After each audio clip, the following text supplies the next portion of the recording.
This is a lecture from OpenTuition. To benefit from the lecture, you should download the free lecture notes from opentuition.com. Right, well, we're on limiting factors, if you remember, linear programming. If you remember, presumably you've only just watched the previous lecture. But in the previous lecture, we set up the problem. S was the number of standard chairs, E the number of executive. We set up the equations for limitations, and we set up an equation for the objective. But of course, we've now got to go about solving it and getting answers for S and E. And I did say, although there are other approaches, the only approach you can and will be examined on is the graphical approach. So would you believe it? We're going to draw a graph. Now, it's not the easiest thing for me on this, but I'll try and be as neat as I can. I can't show graph paper here, unfortunately. But you know what a graph looks like. Well, I have two axes. Oops, can't keep my hands still.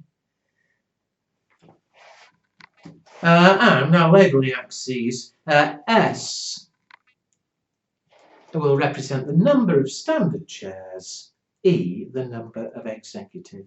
And incidentally, I should have said earlier, these days the chances of you being asked to draw a graph in the exam are very small because of people doing the computer-based exams.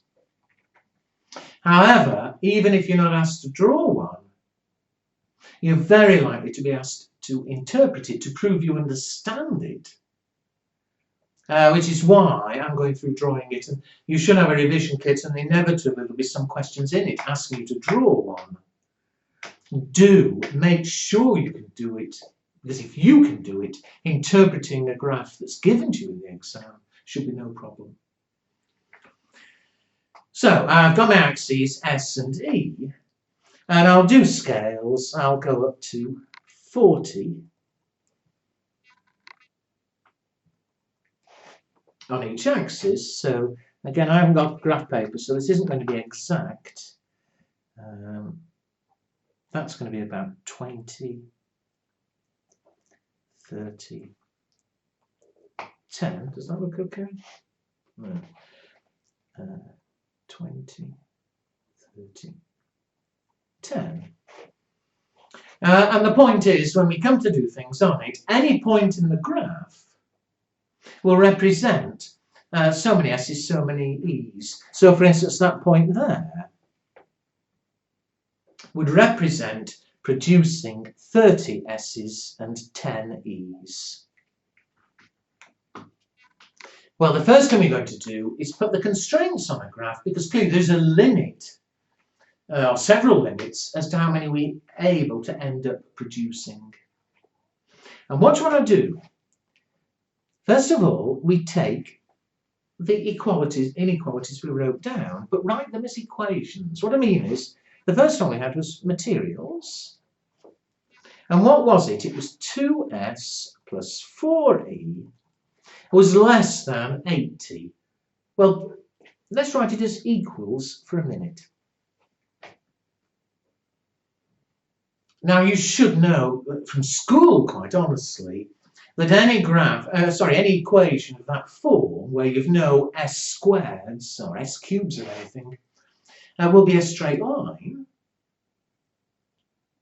And to draw the graph of a straight line, the easiest way is to say, well, if S were equal to 0, what would E be equal to? Well, 4E would be 80, E would therefore be 20.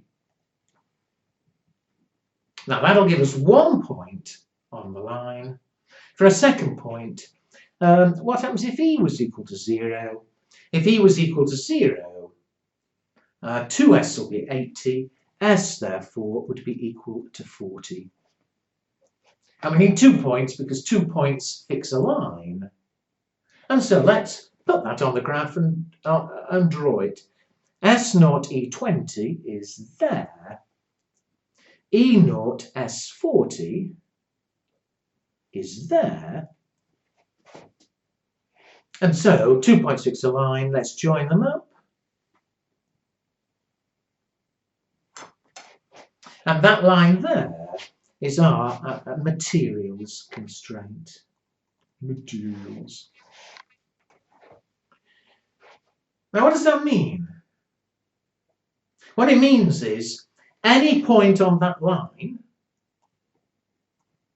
any combination of S and E, we'd be using exactly 80 kilos.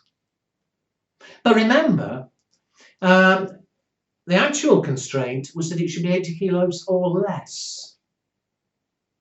And so whatever answer we end up with is either on the line, and we're using 80, or it's below the line, you know, fewer S's or fewer E's.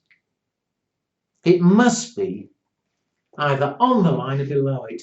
Because if we're the other side of the line, if we're making more S's or more E's, then we're going to be using more than 80. So any answer we end up with has to be either on that line or below it. Well, in a similar way, we do it for every constraint. So labour, what was the constraint? 5S plus 6E had to be less than 180. We're going to draw the equals. And again, 2.6 a line. When S equals 0, 6E equals 180, so E would be equal to 30. When E equals 0, 5S would be equal to 180, so S would be equal to what, 36. 2.6 a line, so off we go again. S0 E30 is there. E0 S36 is there. Join them up.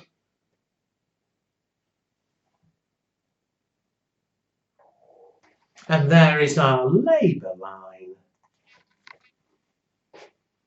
And again, whatever combination of S and E we end up with, if they lie on the line, we're using exactly 180 hours. The restriction was 180 or less. So whatever answer we end up with is either on the line or it's below the line. We can't make more, it can't be anywhere up here, we're limited. What else? The last major constraint was the demand for executive.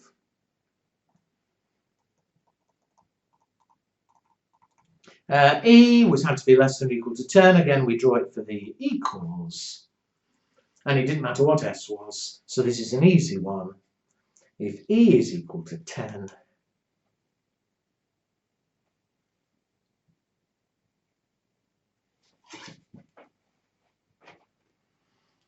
again, whatever answer we end up with can either be on the line, and we're making 10, or to the left of the line, because it was making 10 or less. But we can't go above, we can't go to the right-hand side of the line.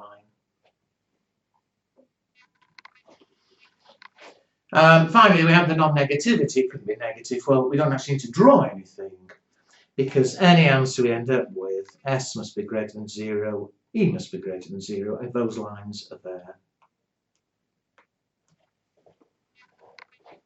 And so we've now got all our constraints on the graph. And what can we interpret from that? Surely any answer we end up with must satisfy all three of those restrictions. So we can't be above the labour line, we can't be above the materials line, we can't be to the right of the demand line.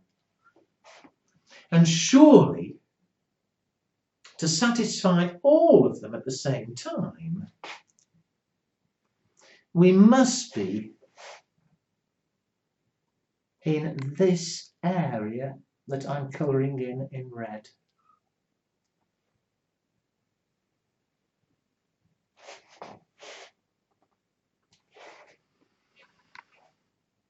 And see why? You see, we can't be here. Because although we're below the labour line, we'd be breaking the materials line, the demand line. It wouldn't work. If we were here, okay, we're less than demand, that's okay. We're less than labour, that's okay. But we're breaking the materials line. It wouldn't work. To satisfy all of the constraints, whatever answer we end up with must be either on the edge of or inside that area I've coloured in red. Now, although I've said it's very unlikely these days you'd have to draw one, if I'm wrong and you did, you can't colour things in red, everything has to be in black. So I will label it A, B, C, D, O for the origin. But whatever answer we end up with must lie within or on the edge of that red area, A, B, C, D, 0. And we call that the feasible area, or the feasible region. So we are now partway there. We know it must be limited by those lines I've covered in red. Of course, we're not there yet, because having known where we're limited, we still need to know which of the possible combinations will give us the maximum contribution. But again, I'm going to pause. We'll deal with that in the next lecture.